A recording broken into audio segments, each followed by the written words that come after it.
बोलो नव्या। हे बेबी।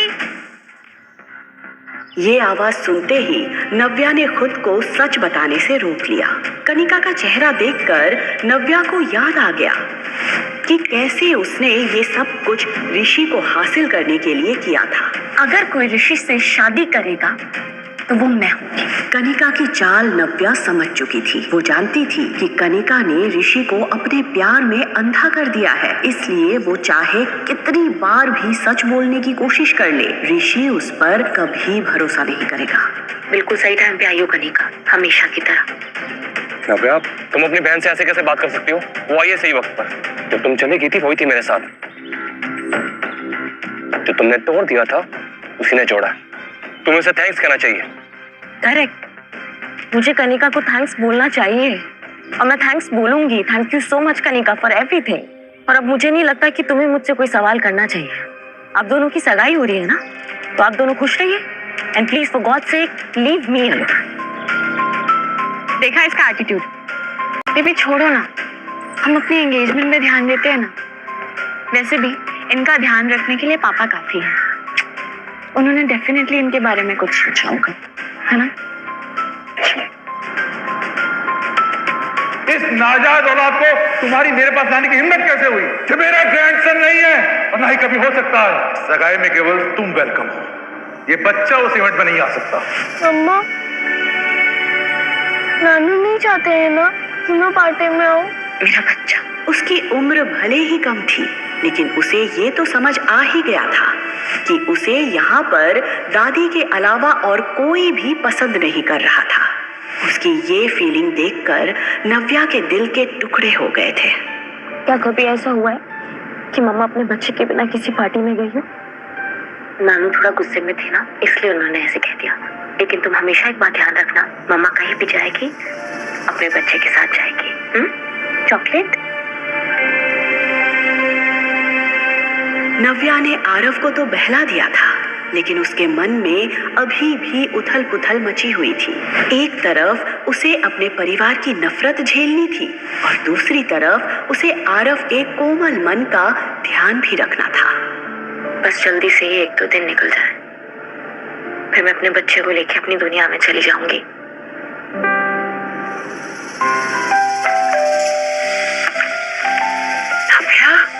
नव्या आरव को लेकर अपने दादी के घर पहुंची। दादी ने नव्या और आरव को ढेर सारा प्यार दिया, जो वो अपने पापा से एक्सपेक्ट कर रही थी। आज एंगेजमेंट पार्टी थी। ऋषि शेखावत और कनिका सिन्हा की सगाई होने वाली थी। इस पार्टी में देश के जाने माने लोग और बड़े बड़े बिजनेसमैन भी शरीक होने वाले थे। उनमें से एक था मिस्टर आलूवालिया। उनकी उम्र 45 साल की थी, इसीलिए बिजनेस में उनके इतने सालों के एक्सपीरियंस से हर कोई प्रभावित था। शेखर अंकल, आपने मुझे बुलाया? यस, अंदर आओ। अरे क्या अंकल अंकल लगा रखा है? कॉल मी डैड बेटा। ऋषि, आज का दिन मेरे लिए बहुत इंपॉर्टेंट है। ये शादी एक शादी नहीं बल्कि हमारे फैमिली बिजनेस को मजबूत करने का तरीका भी है। आज मैं तुम्हें अपनी सबसे प्रीशियस डॉटर देने जा रहा हूँ। आई होप कि तुम उसका अच्छे से ख्याल रखोगे। आप बेफिक्र रहिए डैड, मैं कनिका का अच्छे से ख्याल रखूंगा। आज पार्टी में कुछ खास गेस्ट आने वाले हैं। मिस्टर आलूवालिया, उनसे मिलने कई लोग आएंगे। बड़ी मुश्किल से वो यहाँ आने के लिए राजी हुए हैं और तुम तो जानते हो कि उनसे रिश्ता बनाने के लिए लोग बस एक मौका ढूंढते हैं और आज की पार्टी में उन्हें ये मौका मिल जाएगा। ध्यान रहे, उन्हें किसी भी तरह की कोई दिक्कत नहीं होनी चाहिए। Sure dad. आज पार्टी में नव्या भी आने वाली है।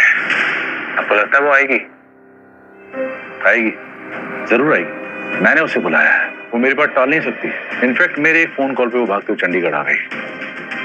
वो पार्टी में जरूर आएगी। I know. आज में कोई प्रॉब्लम ना क्रिएट करे। कनिका आज खुशी से फूली नहीं समा रही थी।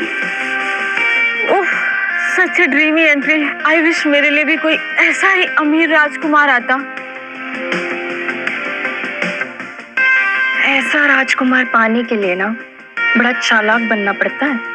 क्या मतलब? अरे तुझे नहीं पता? ये राजकुमार इसकी बड़ी बहन का फियांसे था। इसने अपनी बहन को घर से भगाया और अब उसी के फियांसे से शादी कर रही है। अरे हाँ, सालों हो गए नव्या को देखे हुए। इस सिन्हा परिवार ने ना जाने कहाँ गायब कर दिया उसे। अरे मैंने तो सुना था 6 साल पहले नव्या और ऋषि की शादी होने वाली थी, फिर अचानक क्या हो गया, कहाँ चली गई? ये शिखा ने भी तो वैसा ही किया था। शादीशुदा मिस्टर सिन्हा को उनकी वाइफ से दूर करके खुद उनसे शादी कर ली थी। क्या पता इसकी बेटी कनिका ने भी बेचारी नव्या के साथ वैसा ही कुछ किया हो। आज अगर वो होती, इस कनिका की तरफ कोई देखता भी नहीं। उसकी पर्सनैलिटी के आगे कनिका कभी दिखाई नहीं दी, इसीलिए तो जलती है कनिका अपनी बड़ी बहन से। नव्या का तो और ही कुछ अलग है। मेहमानों के बीच कनिका और नव्या को लेकर कंपैरिजन की बातें हो रही थी। अरे मिस्टर सिन्हा, आपकी बड़ी बेटी दिखाई नहीं दे रही, कहाँ है वो? जहाँ तक मुझे याद है, ये ऋषि शेखावत वही है ना जिसके साथ आपकी बड़ी बेटी की शादी होने वाली थी? ये बात जोर से उठते ही सन्नाटा छा गया था। मेहमानों के बीच हो रही बातों से शेखर का खून खौल रहा था कि तभी नव्या के आते ही सिन्हा परिवार के होश उड़ जाते हैं। शेखर के बार बार मना करने के बाद भी नव्या आरव को एंगेजमेंट पार्टी में लेकर आई थी। शेखर तिलमिलाकर नव्या की ओर जाता है। तुम यहाँ इस लड़के के साथ क्या कर रही हो? तुम जानबूझ के अपनी बहन की सगाई खराब कर रही हो ना? इस लड़के का नाम आरव है पापा, और आरव मेरा बेटा है। और वैसे भी पापा, आपने मुझे बैंगलोर से सगाई अटेंड करने के लिए बुलाया ना, सो आई एम हियर। नव्या, मैंने तुमसे कहा था ये लड़का तुम्हारे साथ नहीं आ सकता। इसे अभी के अभी यहाँ से भेजो, वरना मैं इसका हाथ पकड़ के यहाँ से बाहर निकाल दूंगा। मेरे बेटे को कोई छू भी नहीं सकता है, और अगर आप नहीं चाहते कि हम यहाँ रहें तो मैं खुद यहाँ से चली जाती हूँ। दीदी, दीदी स्टॉप। दीदी तुम भी ना, तुम्हें तो पता है रात गुस्से में 2-4 शब्द ज्यादा भी कह दिया तो तुम क्या सच में चली जाओगी? हाँ, वो क्या है ना दीदी, तुम्हें देख करके 6 साल पहले जो कुछ भी हुआ वो सब याद आ जाता है डैड को। ये सब कुछ कनिका ने किया है, कनिका ने मुझे फंसाया। एकदम चुप, अब एक शब्द और नहीं। देख रहे हो अपनी बेटी की हरकतें? एक तो शेखावत परिवार के सामने हमारी इतनी इंसल्ट करवाई, ऊपर से माफी मांगने की जगह मेरी बेटी को मारने चली है। निकल जाओ अभी के अभी इस घर से। अब सिन्हा परिवार से तुम्हारा कोई रिश्ता नहीं। पापा, अब मेरी सिर्फ एक ही बेटी है, कनिका। पता नहीं क्या कुछ नहीं सहा उन्होंने, थोड़ा गुस्सा है। तुम गुस्सा थूक दो ना। आज मेरी एंगेजमेंट है।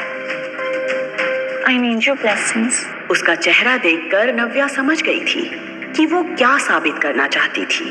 डैड, आप ही समझाइए ना दीदी को। मेरी बातों का तो जैसे असर ही नहीं होता है इन पे। शेखर गुस्से में आरव की तरफ देख रहा था।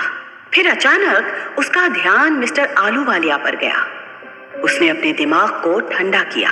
ठीक है, तुम रुक सकती हो, लेकिन एक किनारे चुपचाप खड़ी रहना। मैं नहीं चाहता तुम्हारा बेटा आरव यहाँ वहां घूमे और लोग इसे देख के 10 सवाल करें। क्या नव्या मान लेगी शेखर की बात? क्या चल रहा था शेखर के दिमाग में? क्या मिस्टर आलूवालिया के साथ मिलकर कोई और साजिश रचने वाला है शेखर नव्या के खिलाफ? मिस्टर आलूवालिया, ये मेरी बेटी नव्या है। अगर आप हाँ गए तो मैं अभी रिश्ता पक्का कर दूं। मिस्टर आलूवालिया, मुझे नहीं पता पापा ने आपसे क्या बात की है, but let me tell you one thing, मुझे आपसे शादी नहीं करनी है। अगर आपको ऐसा लग रहा है कि मैं एक सिंगल मदर हूँ या आरव मेरी वीकनेस है इसलिए मैं आपसे शादी कर लूंगी, तो आप बिल्कुल गलत सोच रहे हैं। आरव मेरी वीकनेस नहीं है, वो मेरी स्ट्रेंथ है, और उसकी परवरिश करने के लिए मुझे किसी की जरूरत नहीं है।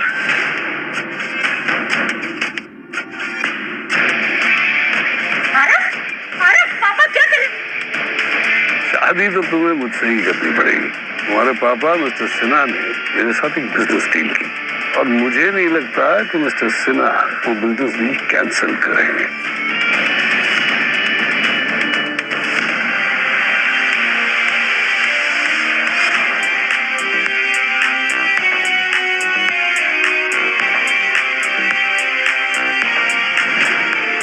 मिस्टर आलूवालिया, लगता है वो अपनी हरकतों से बाज नहीं आए। अविनाश आहूजा को जोर जबरदस्ती बिल्कुल पसंद नहीं।